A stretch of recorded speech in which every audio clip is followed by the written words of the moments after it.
کڑواہٹ۔ کسی گاؤں میں ایک آدمی رہا کرتا تھا۔ وہ بہت خوش اخلاق تھا۔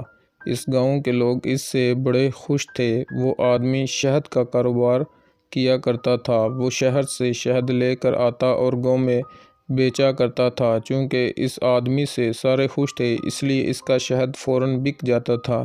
یہاں تک کہ اگر وہ غیر معیاری شہد بھی لے آتا تو وہ بھی ہاتھوں ہاتھ بک جاتا تھا۔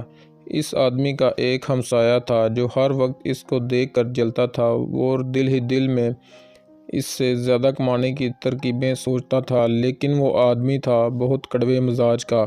ہر کوئی اسے ناپسند کرتا تھا۔ اسی نے سوچا کہ اس آدمی کا شہد اتنا بکتا ہے، کیوں نہ اس کا دھندا بند کروانے کے لیے میں اسے بھی اچھا شہد یہاں لے آؤں اور سستے داموں میں بیچوں۔ اس طرح میری کمائی بھی ہو جائے گی اور اس آدمی کا دھندا بھی ختم ہو جائے گا۔ چنانچہ وہ بھی شہر جا کر اچھا شہد لے آیا اور سستے داموں میں بیچنے لگا، لیکن کوئی بھی اس کے پاس شہد لینے کے لیے نہ آتا تھا۔ وہ سارا دن پورے گاؤں میں آوازیں لگاتا رہتا تھا، جب سب کو بتاتا پھرتا، لیکن پھر بھی رات کو وہ خالی ہاتھ گھر جاتا۔ وہ بہت پریشان تھا۔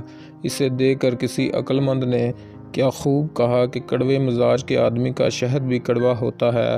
ہر میں اللہ تعالیٰ سے دعا ہے کہ اللہ ہمیں سمجھنے اور عمل کرنے کی توفیق عطا فرمائے، آمین۔ تھینک یو گائز، ملتے ہیں نیکسٹ ویڈیو میں، تب تک کے لیے اللہ حافظ۔